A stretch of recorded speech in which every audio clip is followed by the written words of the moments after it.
Bonjour Ariel. Bonjour Rav. Alors nous avons développé hier l'idée et surtout nous avons justifié l'appartenance de la terre d'Israël aux Juifs et nous en avons tiré des enseignements depuis le Sefer Bereshit. Alors avant de parler du sujet dont on a aussi évoqué l'existence, à savoir pourquoi, bien nous avons la nécessité de justifier au Goïm cette propriété. On va peut-être résumer en quelques mots la structure du Sefer Bereshit. Voilà, alors en fait, vous pouvez regarder sur votre écran, chers téléspectateurs. Nous avons donc expliqué et résumé les principaux thèmes des parachiotes, des passages de la Torah donc sur le Sefer Bereshit et même le tout début du Sefer Shemot. Alors Bereshit et Noach, c'est donc la création du monde. Et dans notre sujet, à savoir la propriété d'Israël, eh bien Hachem, son créateur, est l'unique propriétaire, c'est-à-dire qu'on démontre que Hachem est le propriétaire du monde. Ensuite, nous avons les deux parachiotes qui parlent d'Avraham Avinu, le premier de nos patriarches. Et là aussi, par rapport à la terre d'Israël, nous avons la promesse d'Hachem de lui donner cette terre et l'énoncé du prix, à savoir le fait d'être étranger puis esclave en Égypte. Ensuite, nous avons les deux parachiotes, Chaye Sarah et Toldot, qui nous parlent du deuxième patriarche, Yitzhak, Avinu.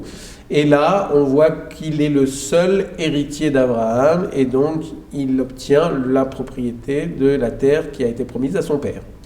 Ensuite, nous avons les parachas Vayetse et Vayishlach. C'est les parachiotes qui parlent du troisième de nos patriarches, Yaakov Avinu. Et on voit à travers ces deux parachiotes que Yaakov assume ses responsabilités alors que Esav, lui, refuse, y compris le cadeau, à savoir la terre d'Israël, et le prix à payer, l'esclavage en terre étrangère. On voit d'ailleurs que, et on verra pendant les prochaines semaines, que Esav n'en est pas son premier coup d'essai dans le fait de renoncer à ses prérogatives, puisqu'il a renoncé à son droit d'aînesse. Et donc, il n'est pas à sa première tentative pour ne pas assumer les choses qu'il devait assumer. Par ailleurs, aussi, on peut voir qu'il devait épouser Léa et avoir la moitié des tribus qui auraient dû être les tribus d'Yitzhak, puisqu'en fait, ça devait être les descendants d'Yitzhak, à moitié Esav et à moitié Yaakov. Mais tout ça, Esav le remet en cause, il ne veut ni le droit d'aînesse, il ne veut ni la descendance d'Yitzhak, ni la création du peuple qui va hériter de la terre d'Israël. Et donc, c'est à chaque fois, c'est à chaque fois son frère Yaakov qui assume toutes les responsabilités. Et ensuite, on voit que c'est la réalisation de ces responsabilités à travers ses descendants, puisque si on regarde les parachiotes suivantes, Vayeshev et Miketz, c'est des parachiotes qui nous parlent de Yosef, le fils de Yaakov, et de la descente en Égypte, d'abord de sa descente individuelle, et puis ensuite, dans les parachiotes suivantes, Vaïgash et Vaïchi, c'est la descente des frères de Yaakov lui-même et l'installation de cette famille, qui au départ compte 70 personnes, donc l'installation en Égypte. Les deux parachiotes suivantes, et là on passe au Sefer Shemot, l'Exode. Exactement, nous parle de l'exil et de l'esclavage jusqu'à la mort du dernier frère de Yosef, à savoir Lévi. Les Bnei Israël ne sont pas asservis. Dès lors que Lévi va mourir, ils vont être mis en esclavage, et ceci pour une longue période. Et ce n'est que suite à l'intervention divine par l'intermédiaire de Moshe Rabbeinu que les Bnei Israël vont être libérés. Et ça, comment ils vont être libérés? Nous le voyons, Parashat Bo et Parashat Beshalach. Et donc, au cours de ces parachiotes, on voit que la promesse se réalise, la promesse que Akadosh Baruch Hu donne, la terre d'Israël, aux enfants d'Israël. Donc on voit que la structure est assez limpide. Toutes ces sections, ces parachiotes qui se succèdent, ont une justification par rapport à la terre d'Israël. C'est ce que nous avons vu dans le premier Rashi de la Torah.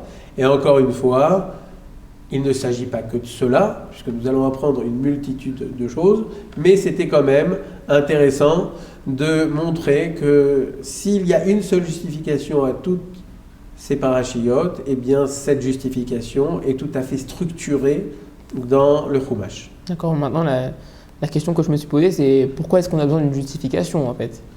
Alors en fait c'est vrai, on assez curieux. pourrait dire qu'on nous a donné la terre d'Israël, Akadosh Baruch Hu nous a donné la terre d'Israël, nous n'avons aucune justification à donner à personne. Mais en fait ça c'est pas quelque chose de juif, c'est-à-dire que nous, même si on ne se comporte pas toujours très bien vis-à-vis de nous, nous avons comme obligation de nous comporter bien et de manière exemplaire vis-à-vis des autres. Même si nous n'avons pas la nécessité de montrer et de démontrer aux autres peuples que nous en sommes les propriétaires, malgré tout, on doit bien se comporter et dire que si on nous pose des questions, c'est peut-être pas mal de montrer aux yeux du monde entier que nous sommes les propriétaires de cette terre et de nous comporter de manière la plus cordiale avec les autres peuples qui nous entourent. En fait, cette justification, eh bien, on voit que c'est le fil conducteur de toute l'histoire du peuple d'Israël. À chaque instant, les Juifs se sont toujours comportés de manière beaucoup plus humaine que leurs adversaires. Et on voit encore ces derniers mois, tout ce qui s'est passé pendant les conflits qui ont opposé Israël à ses ennemis. On voit avec quelle précaution les soldats israéliens, au risque même de leur vie, ont voulu préserver la vie des autres, et ceci malgré des dangers très très importants. Et tout cela pourquoi ? Parce qu'ils veulent se montrer bien au-dessus de la moyenne vis-à-vis d'eux-mêmes et vis-à-vis des peuples qui les entourent. Il reste encore une question peut-être, c'est qu'en fait, vous savez que la Torah, nous on y croit, mais peut-être que les goïms, eux, n'y croient pas. Et si même nous avons, et nous l'avons démontré, nous avons une justification à la propriété, comment essayer de convaincre, est-ce qu'il est nécessaire, et même, est-ce que ça sera efficace, de montrer toutes ces preuves aux nations ? Oui, parce que je rappelle pour les téléspectateurs de 613 TV qu'on a dit dans des émissions précédentes que la Torah était d'inspiration uniquement divine. Voilà. Donc en fait, comment est-ce qu'on peut faire croire aux autres nations quelque chose de complètement divin, métaphysique, quoi. En fait, ils peuvent très bien nous dire, mais vous avez inventé la Torah. Voilà. Et si vous avez inventé la Torah, vous avez aussi inventé les justifications et les preuves que la Torah, que Israël vous appartient. Donc en gros, est-ce qu'il y a une façon plus rationnelle, je dirais, de prouver que la terre d'Israël appartient au peuple juif? Alors je dirais que nous avons deux réponses et deux niveaux de réponse par rapport à ça.